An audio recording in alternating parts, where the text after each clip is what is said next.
I'm your regular host, Oriloye Antonia. Alaji Ochidi Danjuma, you are welcome to today's program. Thank you very much, Madam Presenter.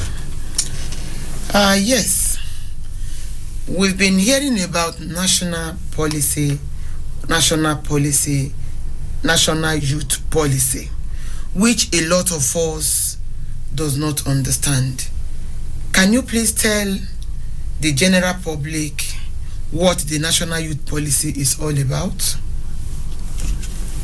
Good morning, Nigerians. Good morning, listeners.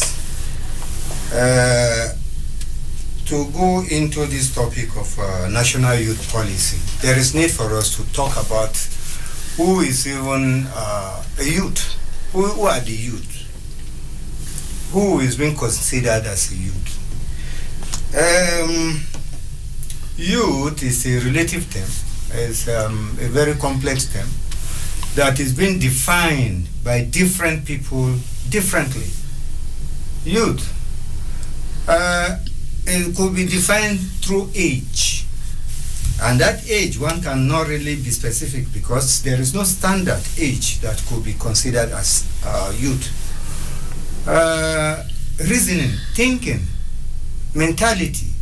Yes, youth are those people that are very anxious about development, those people that are dependent but crave for independence. But when we go into the area of age, which many people will think about, youth, according to the United Nations, youth should be somebody between the age of 15 and 24. And then Commonwealth thought that no, that is not good enough. It could not capture certain people. Let it be between the age of 15 and 29.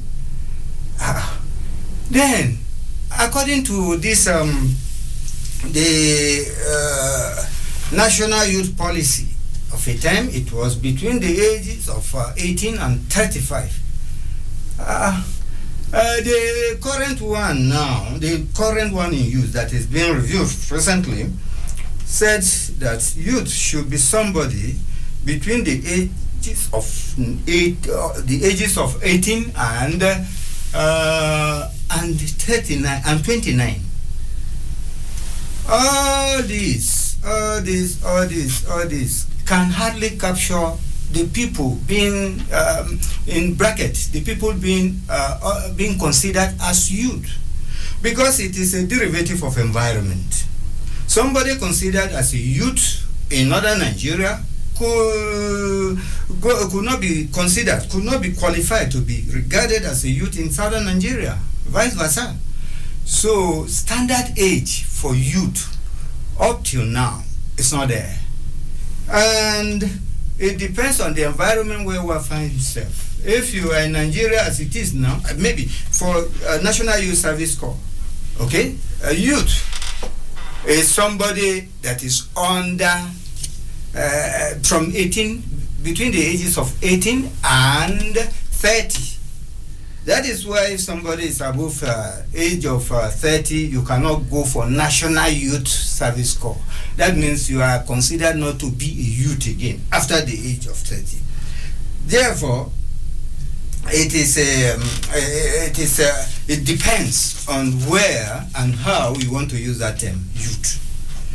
National Youth Policy.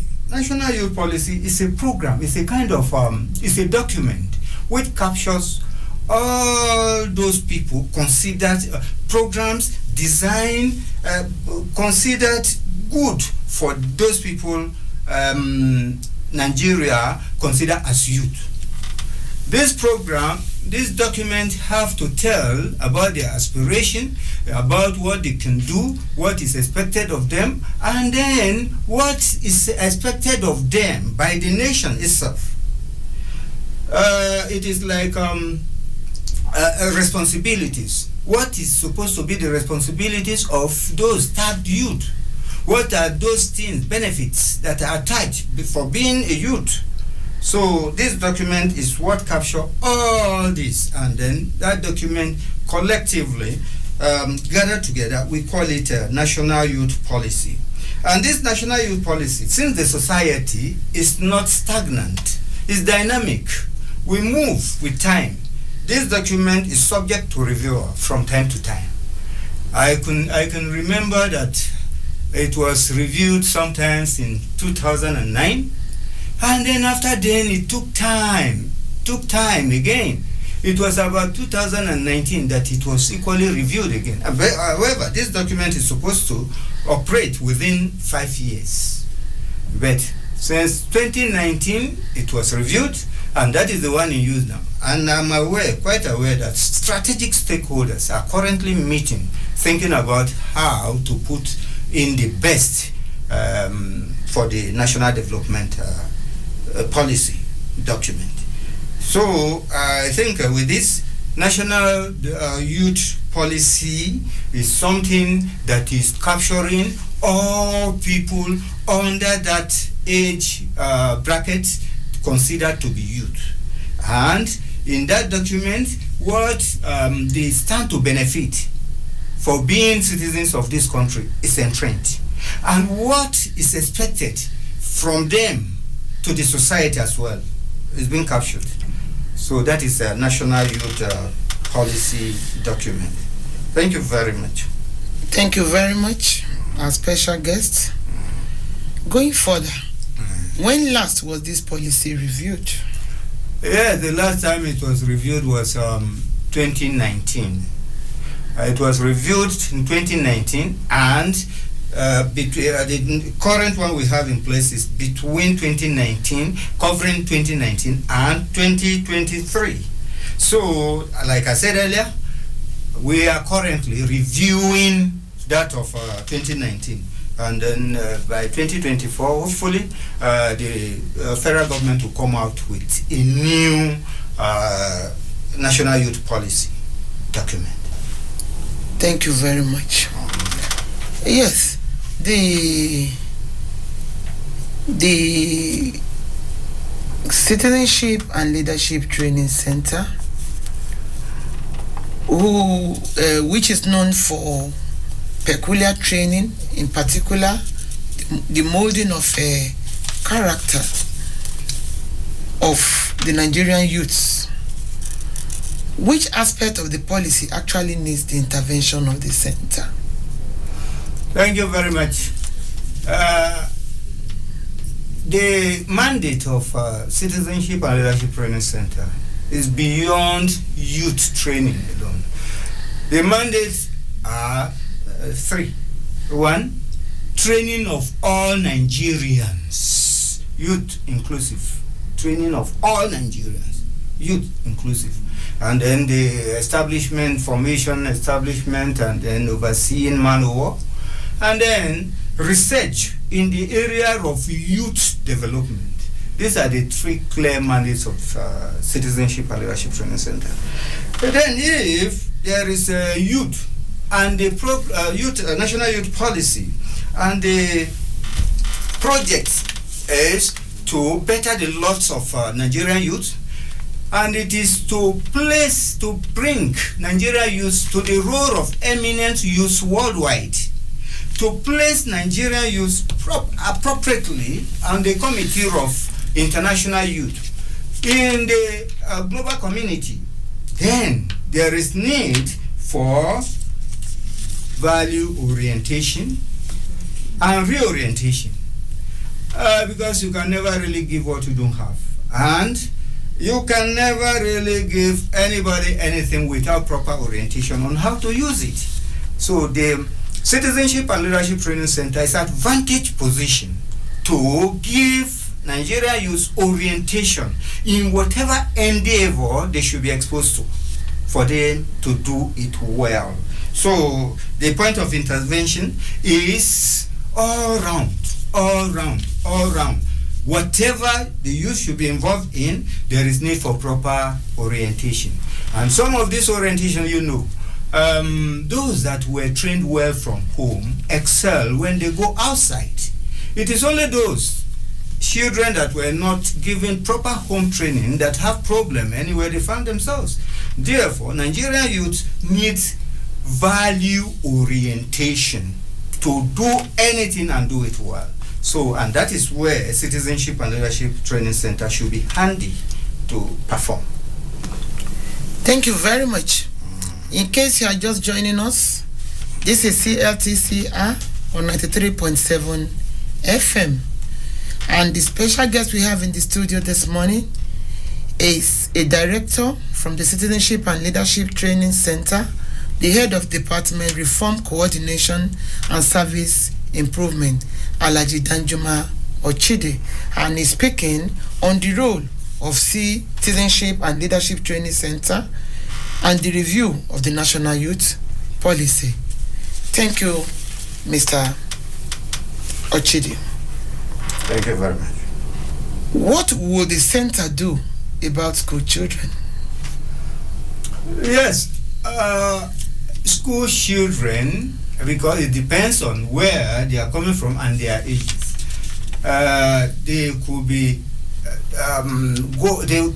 considered as youth, and then even those that are more senior to those pupils in school, it is from this point of pupil that they graduate, they move to the next level, and that is youth. There is need to give them orientation, and orientation in the best character, at least in schools. People are not being certificated for academic prowess alone. No. People are being certificated based on learning and character. That area of character is very, very important. And that is where Citizenship and Leadership Training Center is always available, undoubtedly available to train them. And you know, Citizenship and Leadership Training Center is peculiar, and it has a unique method of training. It is unlike usual normal education institutions. The type of training, the mode of training, the methodology is experiential. And then, you know, based on the philosophers know that experiential training lasts longer in people than the usual rhetorics. Experiential, they do it, they see it being done, and they do it like that, and the memory remains indelible. Therefore, we believe that character molding for these children, there is need for character molding, and that is why all pupils of schools, even those in junior secondary school, are supposed to go in for this kind of training so that they could become better citizens. And then we have another aspect of this training is, apart from training them, we conscript them into desire for volunteerism.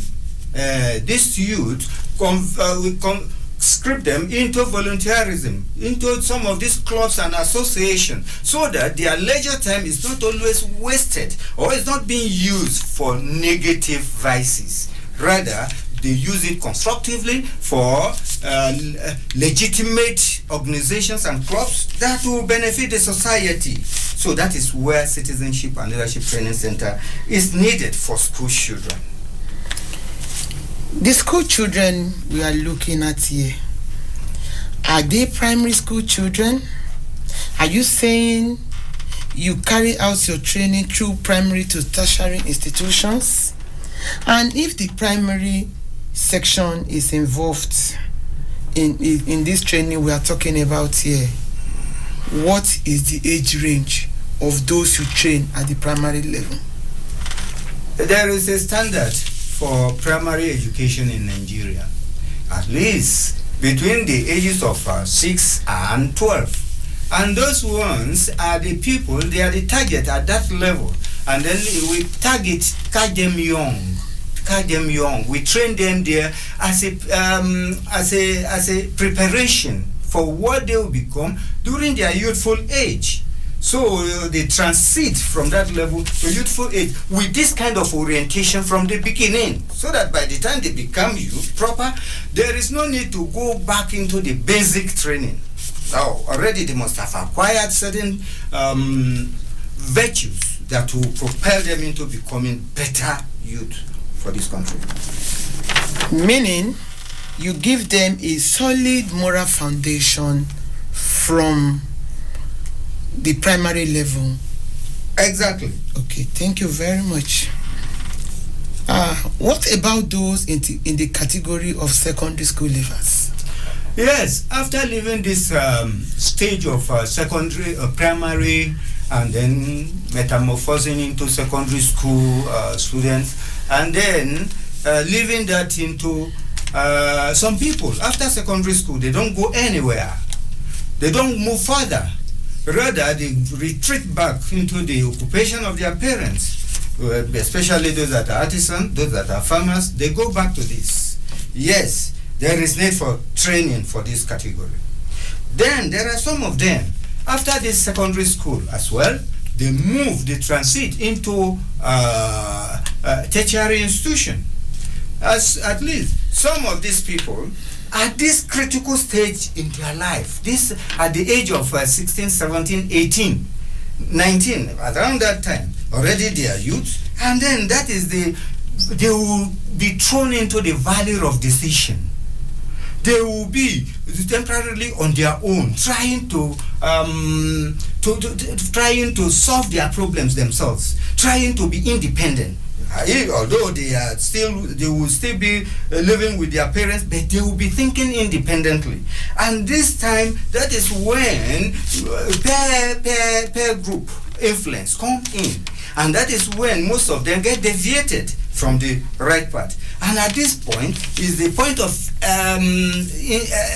that is the point of incidence of negative thing. So we in the training center, we intercept them at this point. We intercept them through training so that we give them the proper orientation necessary for them to discover themselves. Self-awareness is very important in human life. To discover, to realize themselves, and then go into what will benefit them as individuals and what will benefit the society.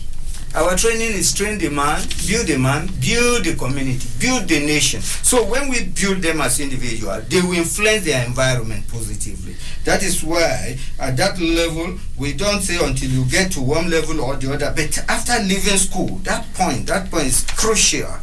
We intercept there, and we expect all youths in that category to be trained, to be given proper orientation about life.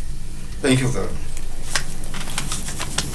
In case you are just joining us, the program remains CRTCR on 93.7 FM, and the topic for discussion is the role of CRTC and the review of the National Youth Policy.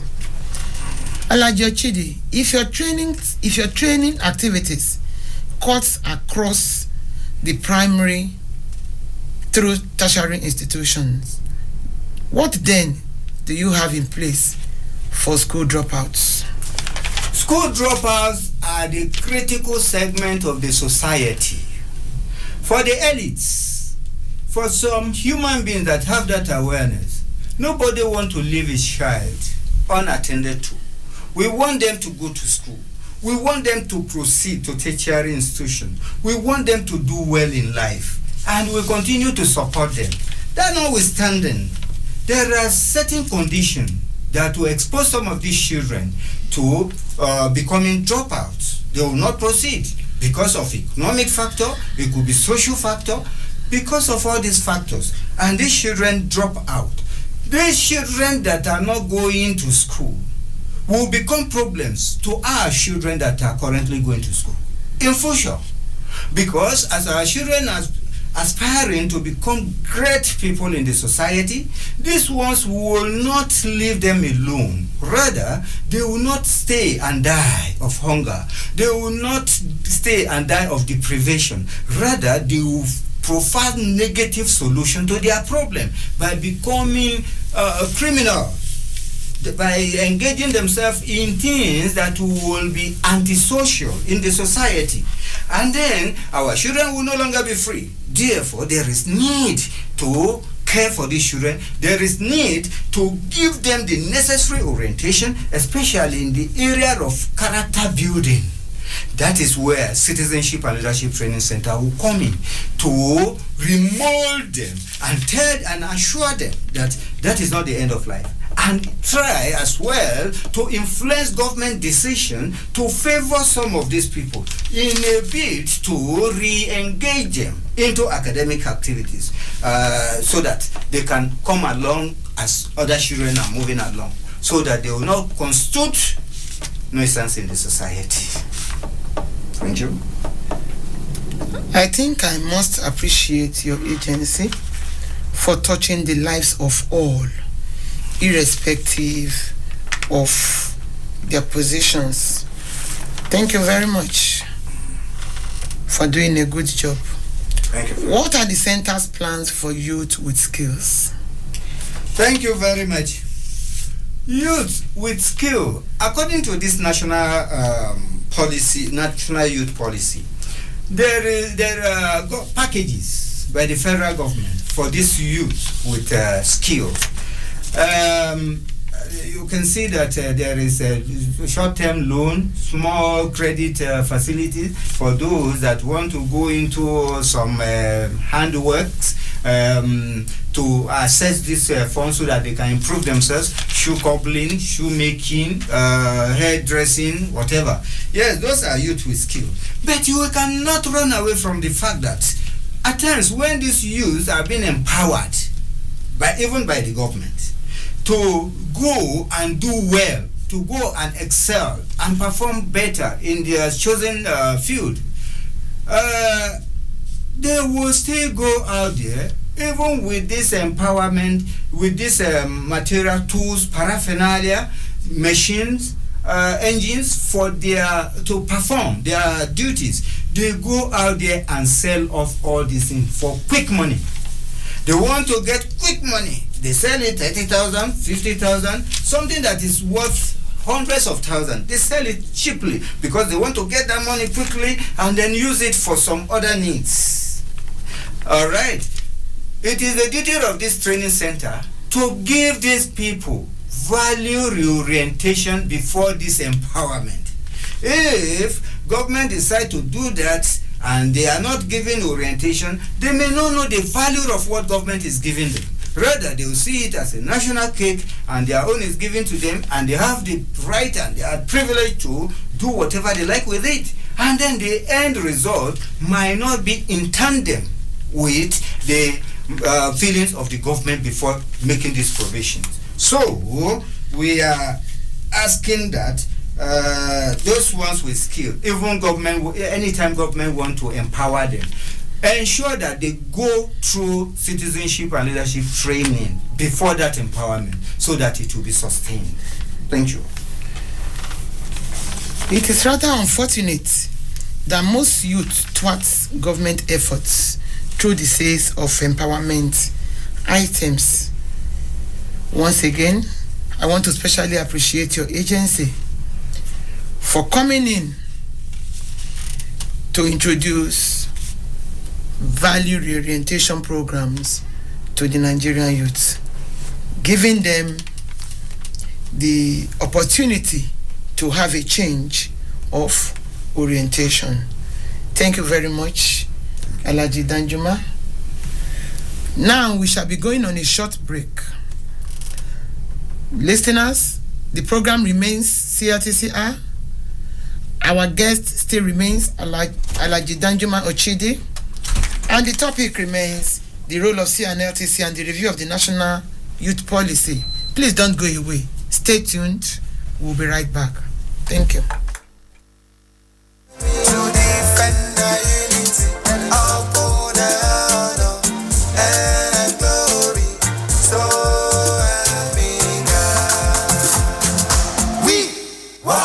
This program is brought to you from Citizenship and Leadership Training Center.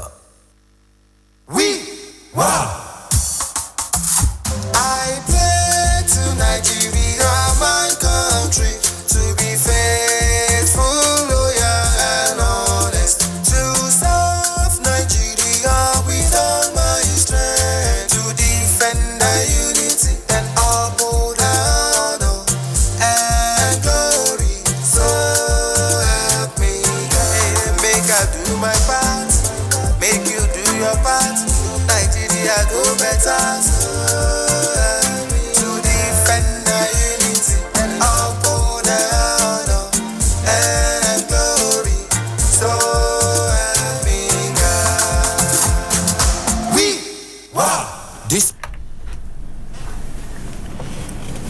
You are welcome back to CLTCR on 93.7 FM.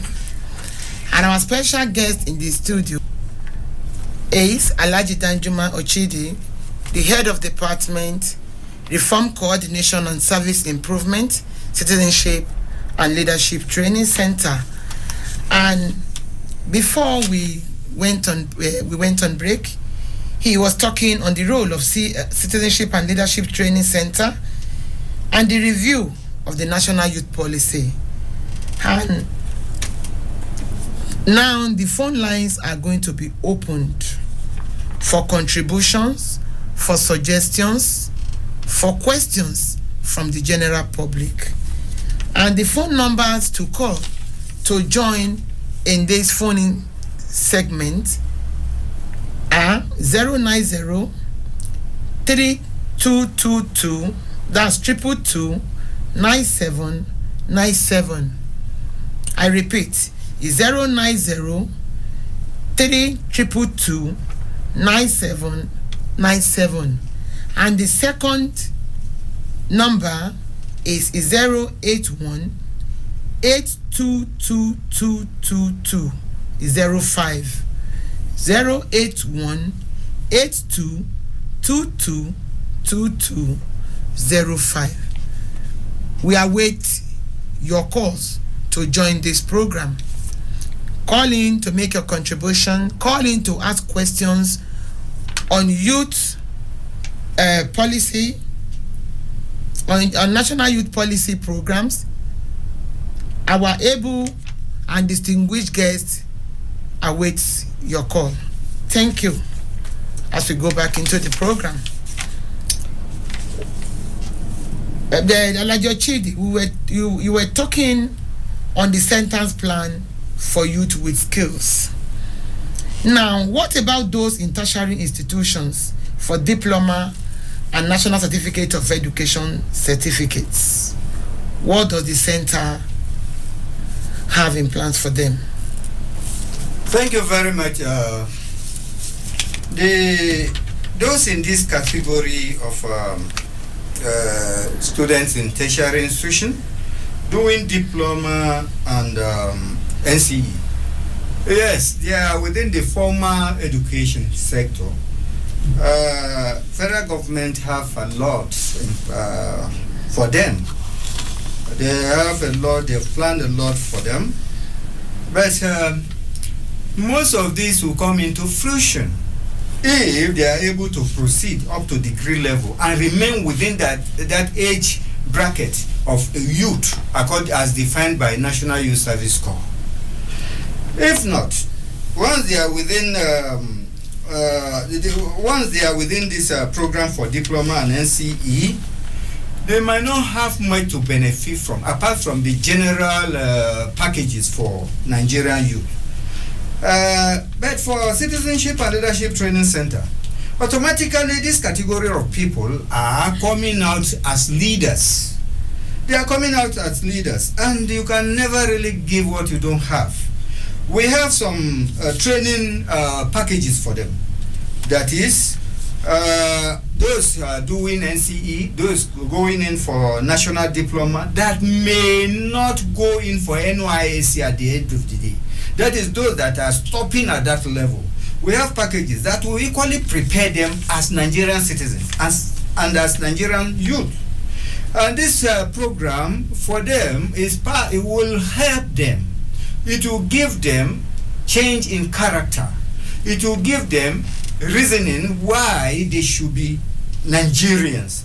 That is character development. And then we'll give them leadership training that will make them come outside of this institution and serve as leaders, as good leaders in any capacity where they are found. So this category of people, remember that NCE, those ones that are into NCE, they are graduating to become our children's teacher. They are the teachers of our children, whether we like it or not. And then, if they don't have good character, if they don't have patriotism within them, if they are not proud to be Nigerians, how do you expect our children to become proud of being Nigerians? It is what they have they can give to our children. So there is need to give them orientation, very designed, customized program for these people in this category, so that when they come out, the society will be better for it. And if we decide not to, definitely the job done by especially those ones that are NCE and they are becoming teacher, they do the job of the parents. They mentor these children, not only teaching them, they mentor them when these children are with them in the school. And observe the society today, most oftentimes children spend more time in the school than what they have to spend with their parents. Definitely these are the people that are preparing our children. And if they are not conscious of being good citizens of this country, how do you expect our children to be? When you go to other climes, you see people being proud of their country. Is that the same with us in Nigeria?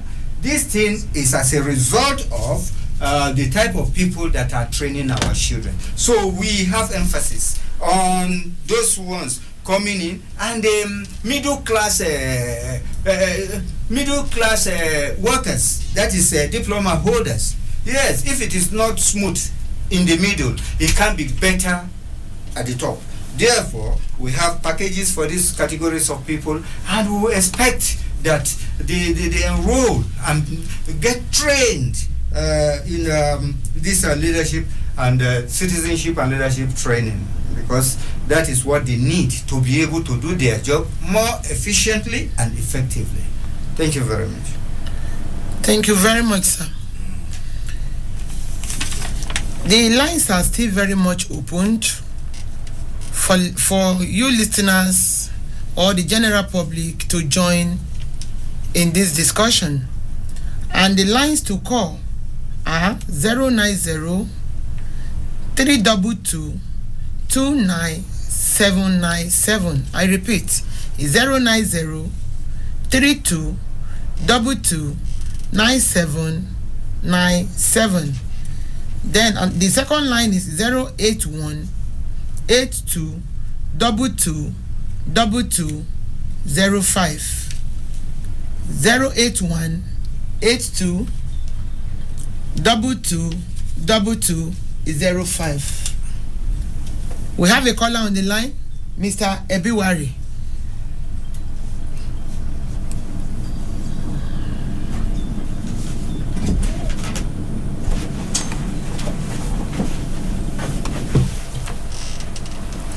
Receive.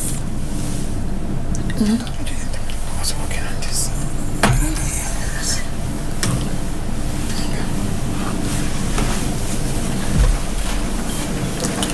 Sorry, we missed the call. Please, Mr. Ebiwari, if you are still tuned in, you can please call again.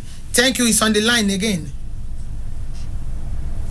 Thank you very much, Mr. Ebiwari. You are welcome to this program. Good morning. Good morning, sir.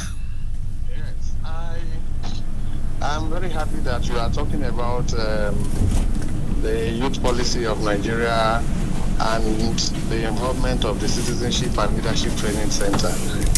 Now, I want to ask, all this while, where has the center been that its impact in the youth policies in the country have not been felt up till now? And then secondly, what is the center doing?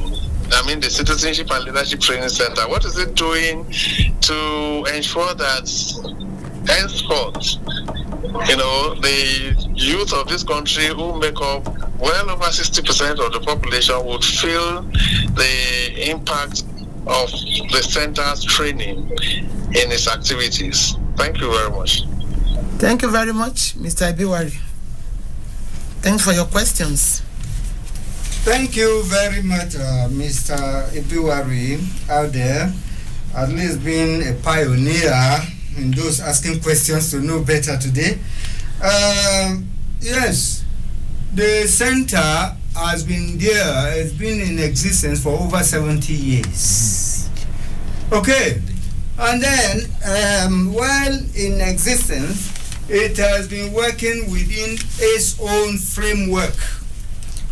within what was the enabling environment created by the statutory law that established it. And we can see that actually it has not reached majority of the people. If we are talking now that in 2022, Nigerian population is about 216 or so, and today, and the population of Nigerian youth, like you rightly said, is about 60%, which is about 120 million people. And then 120 million people, and all this while, how many people have we really trained? Exactly. We have not really trained much, but we can't do beyond what we have in stock. In the area of technical know-how, we have a very good number of staff that can handle this. We're in the area of infrastructure. I think we have little deficit in that area of infrastructure. And then all this depends on the enabling legislation that established the center. Therefore, we are currently working. The current Director General of Citizenship and Leadership Training Center, Mr. Adesoji Enia DMNI, is working day and night. He's working hard to see that the enabling legislation is being put in place so that this program will be able to handle it better. Do you know that if we are not able to train much, yes, it has to do with the sponsorship. Okay? It has to do with selection, mobilization of the right people. So I think it's part of those things. Remain glued. I'll come to that later, please. Thank you very much. Thank you very much, our distinguished guest. And Mr. Ibiwari, thanks for calling. We have another caller on the line. Please. We have Olaleye Oluwakemi. Good morning, madam. Good morning. Please, Mrs. Kemi, may we know where you are calling from, please? Calling from Abuja. Please, your question, your contribution. How can Citizenship and Leadership Training Center come in to help Nigerian government in the problem among the Nigerian youth that we have now? Is the popular thing in Nigeria called the Japa syndrome. That is everybody wanting to leave Nigeria and then go abroad and work abroad because there is no employment for them here. No matter what the job they give to them, they are ready to do it. And then not even having the mind to come back to the country, or some of them studying abroad, not wanting to come back and use that knowledge in Nigeria. How can CNLTC help to build the spirit of patriotism amongst our youth? That is the helping Ministry of Internal Affairs, that is Immigration and Foreign Affairs, to build that spirit. Even if you want to go, there should be a kind of training after you have gotten your visa or whatever, or the students that are going to Ministry of Education to legalize their documents should be trained first. How can CNLTC come into that? Thank you very much, madam. You asked a very beautiful question, because Nigeria is almost becoming a shadow of itself. The youthful personalities we have in Nigeria that are supposed to stand and build Nigeria are all running away. It is a very good question. Thanks for that question. Our guest, can you please address this? Thank you very much. Thank you very much, Olaleye. That is a very good question. There is need to plug a gap somewhere, and that is the job of Citizenship and Leadership Training Center.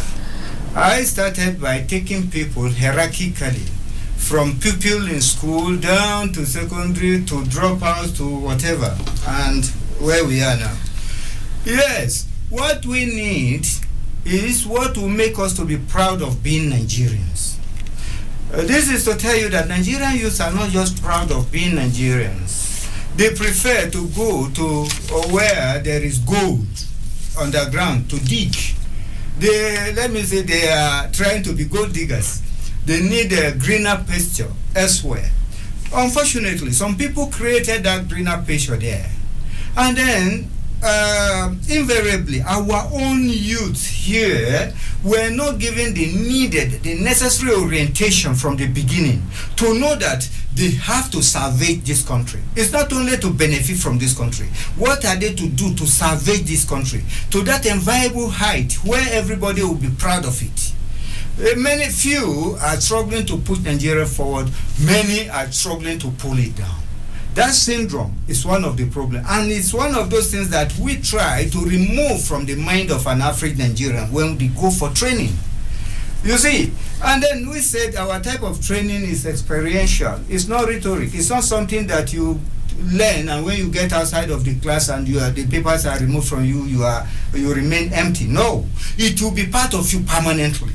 So, if Nigerian youths should go through this training from the beginning till whatever level they are now and aspiring to go outside of this country, then definitely they will only try to go and come back to better the laws of this of the people of this country. But when people want to japa, they want to go away, you don't want to come back, do you think that there is anybody that will run away from his relatives and you'll be happy elsewhere? No. Their condition out there is pitiable. No matter, they can get the money they are looking for. They will get it out there. But they don't have the relatives they have here. And then as a normal human being, you must have feelings for your parents, for your siblings, for your relatives. Then they have that feeling there. Some of them don't even have the means of coming back home regularly to see these people. Some left their families, their wives here, or their husbands here, and they go there, and you think they are happy? They are not happy. It's because the enabling environment has not been created within, around Nigeria here. For them to remain here, nobody wants to even go too far. And then that is the job of Citizenship and Leadership Training Center. And then for your information, until the year 2007, 2008, yes, officers of immigration were being trained by this training center. Officers of immigration, yes, they from their academy, they were being brought for this training at Mountain School, Sherry Hills, Jos. They were being brought to Jos, where they were trained on how to handle situations like this. And I know those officers that were trained will do their job better and more efficiently because they have been trained to do it well. We have another caller on the line. Aliyu Musa.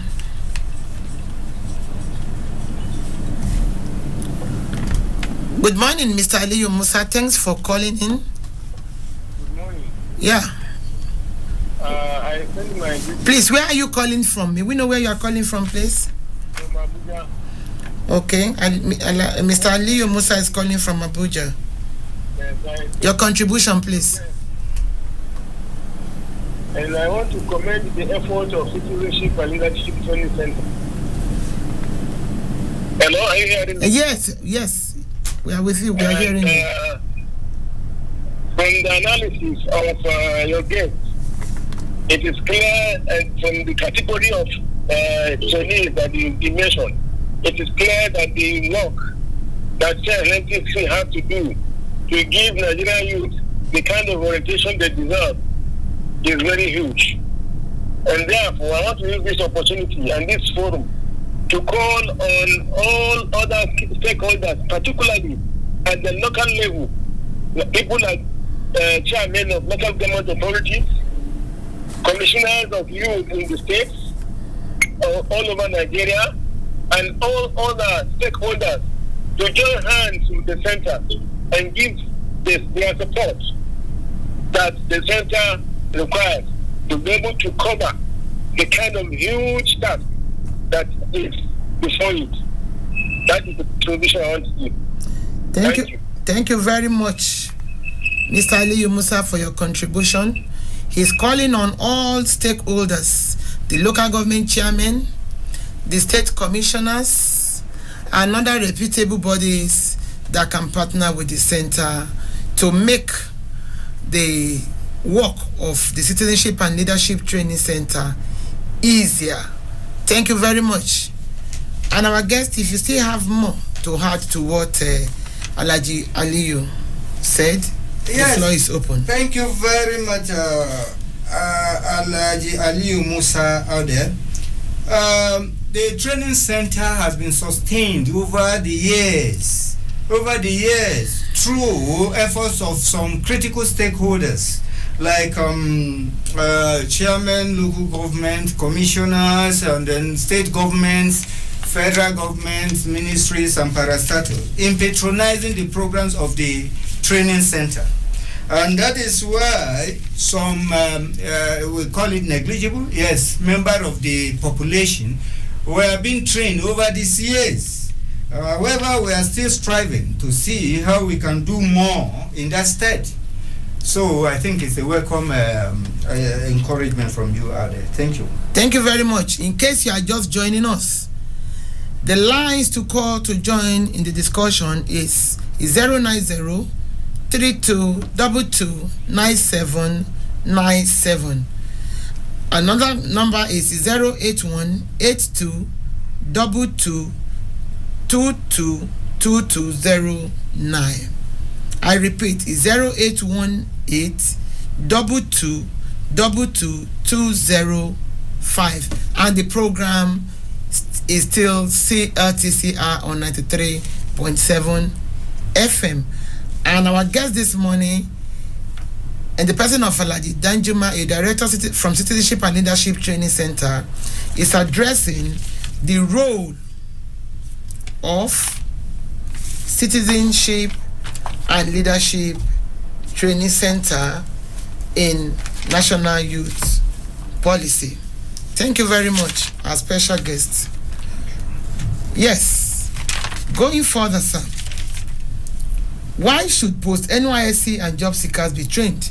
They've gone through school.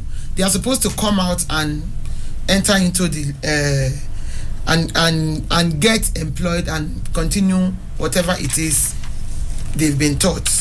So why still the training? Thank you very much. I've said earlier that our training is experiential and is supposed to remain indelible in the minds of people. But you remember that human beings have been created to be forgetful. Therefore, there is need for training and retraining, especially at that level of post-NYSC and job seekers. These are the major people that are going outside, that are running away from this country. They have a peculiar problem there, and that is problem of patriotism. There is need for us to train and re-emphasize on the area of patriotism. Once you are patriotic, you don't look much on what your country will give you. Rather, what you do that will make your country proud of you. What you do that will move your country forward. And that is why we would like those job seekers or those that are through with NYSC, they should come for this program, for this training, so that we will give them value reorientation. It's very, very important. So, and then when they go out there, definitely they will represent us well. Thank you very much. Then lastly, what are the anticipated challenges to CNLTC if saddled with this responsibility or its mandate? Thank you very much. At this point, I would like to thank again the Director General of Citizenship and Leadership Training Center for all his efforts in ensuring that the CLTC come to the mainstream of training in Nigeria. This area is enabling legislation. Is very, very critical. It's very, very crucial. The the act that is we are working with today was it was the act 1968, something of 1960. Another one, it was only reviewed in 1987. Okay, and then since then it's supposed to be obsolete now. And then we are working in tandem with the National Assembly so that they can review it and include the government sponsorship of our programs in entirety. Government should be able to sponsor and mobilize participants for our program so that we don't go hand in cap in hand, begging for people to come for this program and then asking the impoverished members of society to pay for their training. No, government should do it all. It cannot be done if it is not entrenched into the enabling law that established the center. Thank you very much. Thank you very much. Thank you very much, Alhaji Danjuma Ochide, for being part of today's program. And for those of you that called in to make contributions, suggestions, we appreciate you. And for our listeners out there, thank you very much for your time. The program remains CLTC on 93.FM. Thank you very much. Join us same time next week. Same program, same station. Till we come your way, we say thank you and God bless. I pray to Nigeria, my country, to be faithful, loyal, and honest, to serve Nigeria with all my strength, to defend the unity and uphold our honor and glory. So help me God. Make I do my part, make you do your part. Nigeria go better. To defend the unity and uphold the honor and glory. So help me God. This program is brought to you from Citizenship and Leadership Training Center.